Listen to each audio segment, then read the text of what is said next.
A culture is a recognizable pattern of thinking, feeling, speaking, doing that addresses the broad, common cultural experiences. The pattern of thinking, feeling, speaking, doing, and being around a birth, around eating, around dying, around the transition from the adolescent state of consciousness to adulthood, around meaningful work, around the relationship between lovers and between a people and its host body. An identity is a culture of one. It is what we identify with, our pattern of thinking, feeling, speaking, doing, and being, which defaults to the cult norm, to the pattern, the unquestioned pattern in the family that we were raised, which again defaults to the pattern of the group. Cultural design is the analysis of the protocol in a given area, the protocol of thinking, feeling, speaking, doing, and being around a birth, around a medical operation, around responding to homelessness. Cultural design takes an area of this pattern and analyzes it. Now, the value of any cult, of any culture, is its yield, its value yield. And what all human beings have valued and always will value is sustainable, multidimensional well-being at higher and higher levels. That's the positive value. Now, this inverts to relate to the negative value, which is the low end of the well-being continuum, which is intense, multidimensional, chronic, and meaningless suffering. Meaning we value having less of that, and we value having more of this. And we also value efficiency, meaning if I can say something effectively in a minute, we value that more than taking 3 hours to say what could be said in a minute. If I can drive a vehicle that gets 30 miles per gallon, we value that vehicle more, all things being equal, than the identical vehicle with a motor that only gets 1 mile to the gallon. And so, while the first and perhaps most important component of value is how much sustainable well-being is generated, the next value is how much does it cost, right? Because if we can lower the cost, then we can provide more benefit for less time, less money, less natural resources.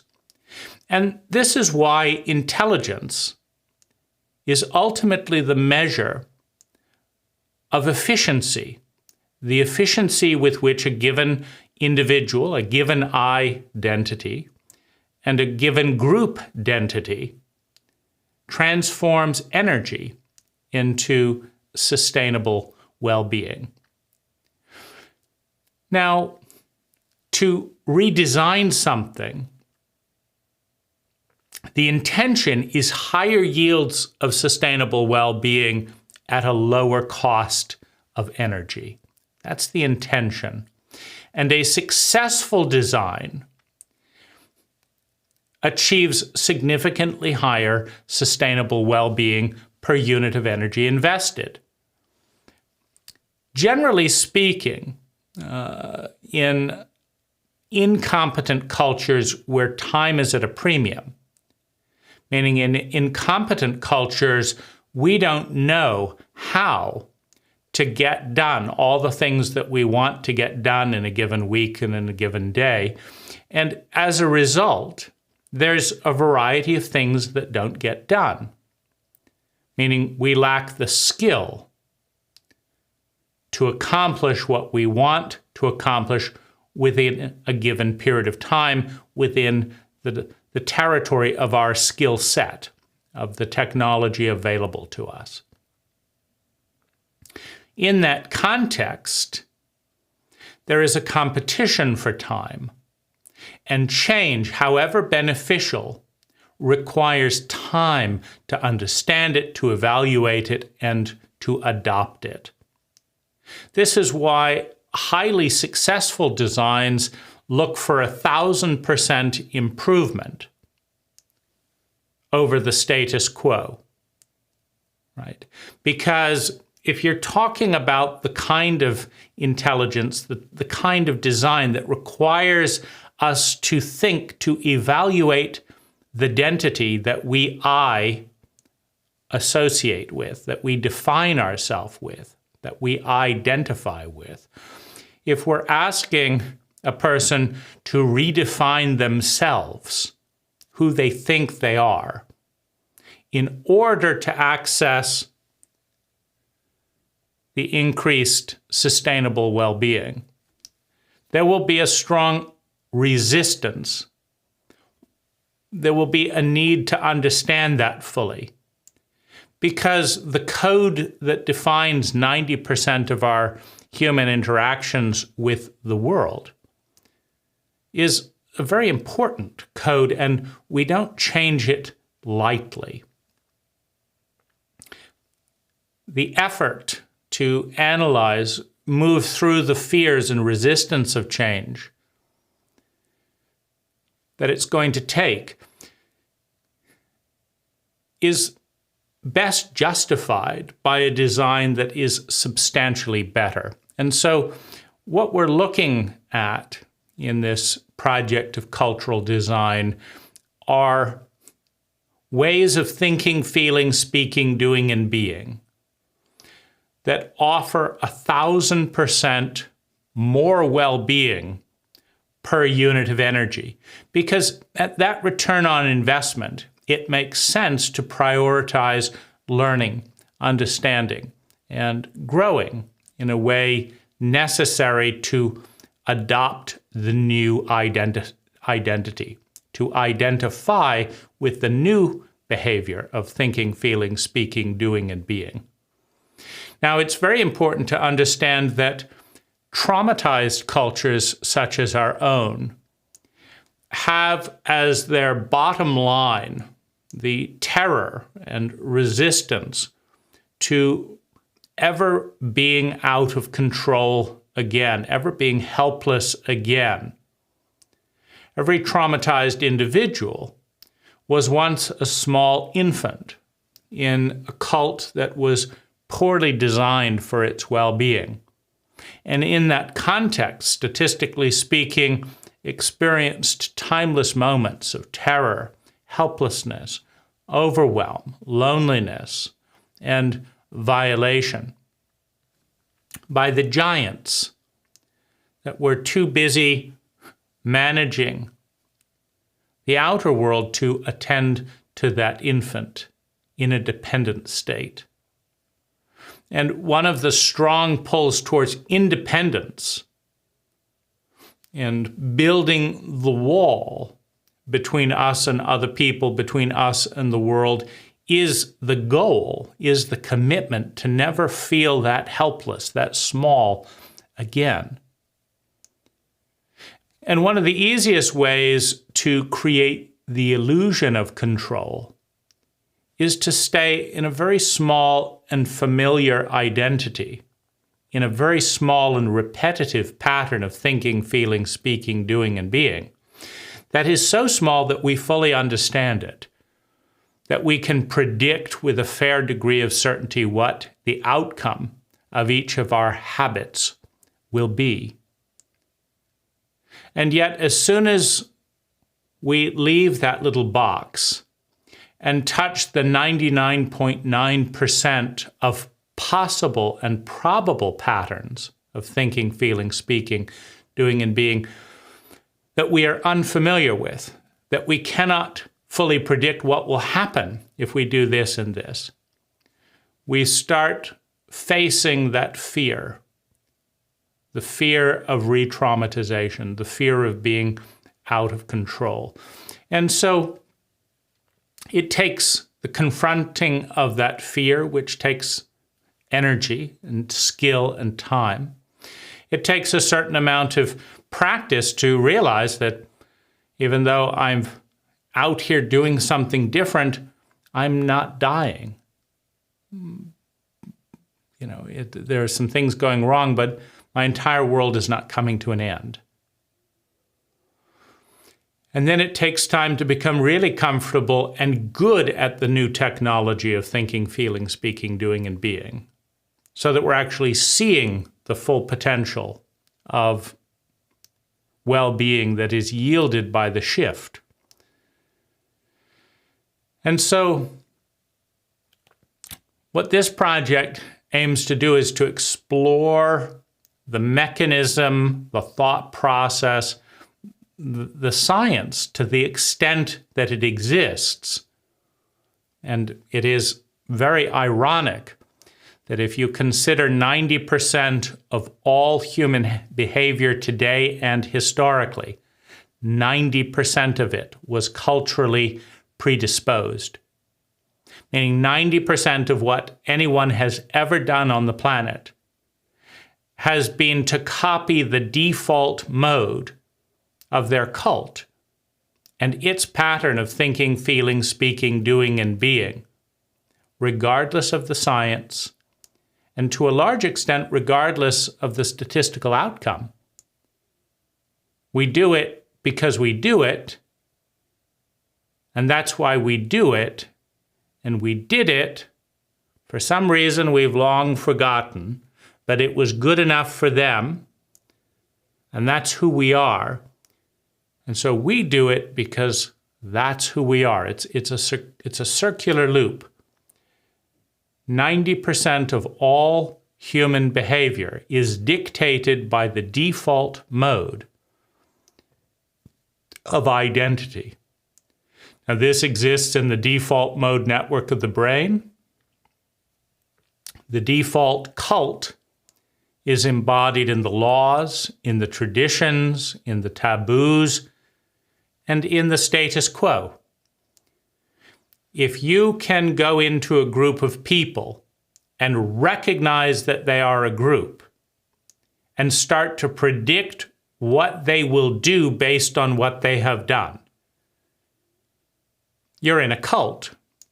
You're in an identity, a pattern of thinking, feeling, speaking, doing, and being that everyone has agreed to identify with, to use as their orientation point for 90% of their behavior. And if you look closely and measure 90% of that behavior, you will realize that 90% of people, 90% of the time, are doing something repetitively with very little thought, very little critical analysis, that is giving them substantially lower yields in sustainable well-being than other easily analyzed possibilities that lie outside the bound of their cult. In other words, there's a lot of low-hanging fruit in the cultural ecosphere, meaning 90% of people are doing this 90% of the time, but they could easily be doing something different that has a lower cost in time, money, and natural resources and yields a higher amount of sustainable well-being, but they're not doing it because no cult critically analyzes itself using the scientific method. There is not a cult on earth that measures the amount of sustainable well-being generated by its protocols and compares that to the sustainable well-being generated by all the other cults in human history and on the planet today, and then updates its method nationally and systematically based on that analysis. There is no cult on earth that teaches its cult members in school to critically analyze and update the cult that they belong to. There are instead a tremendous amount of fear-based, guilt-ridden, shame-based, anxious parents desperately clinging to their children, begging them to hold on to the old traditions because that's who we are, independent of the options available to their children.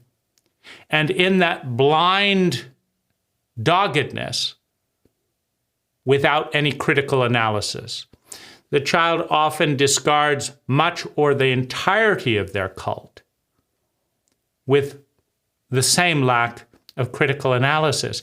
In other words, no one's holding each protocol step by step of their cult up to the light and saying, is this today, given all the options available to me and my cult members, is this today the path of intelligence? And if not, what is? That in and of itself is taboo in almost every cult. So one could say, looking objectively, that if the art of cultural design, of shaping identity, the pattern of thinking, feeling, speaking, doing, and being, that we use as our default mode, that if critically examining that and upgrading the design offers easy opportunities for 1,000% increase in sustainable well-being while reducing cost, that this is the single most intelligent, single most important skill set to be taught to a species of our dominance that remain in a dependent relationship with an underlying ecology which we violate at our peril. Meaning there's no other planets in sight. And our identity, our cult pattern of thinking, feeling, speaking, doing, and being is consuming many resources in the natural ecology at a faster rate than we or the natural ecology are reproducing them, to such an extent that our very identity is causing us to suffocate in its byproduct, meaning the 4 million people who die each year with respiratory failure due to complications of the chemical load in our air, which increases every year, are suffocating under the weight of the identity on a group scale as measured in chemicals in the air. Cultural design is perhaps the most potent skill that anyone can learn, individually, as a family, as a community, and as a country and species. And it is not being taught effectively anywhere that I know. Because the pattern of thinking, feeling, speaking, doing, and being is in of itself a synergy and an ecology, right? If you want to, for example, reduce the number of cars that 100 people need who live in community, one of the best ways is by doing as much remote work as possible in the community. But in order to do effective remote work, you need offices with high-speed internet that are within walking distance of that 100 people.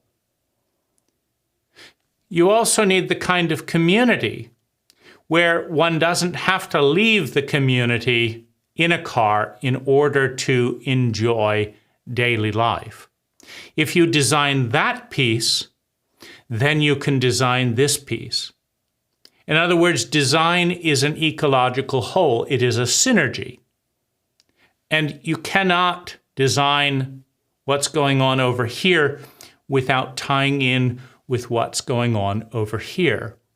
So it's not just the best way to go jogging. It's not just the best way to speed read a book.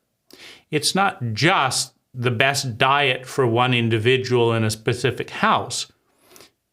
It's also looking at how an entire community interacts together. And for that, one needs cultural design art for a group. This website, this project, is a response to the desert of information, to the silence, to the lack of science of this topic. How can 100 people create a microculture that is 1,000% more valuable than the cult in which they were born?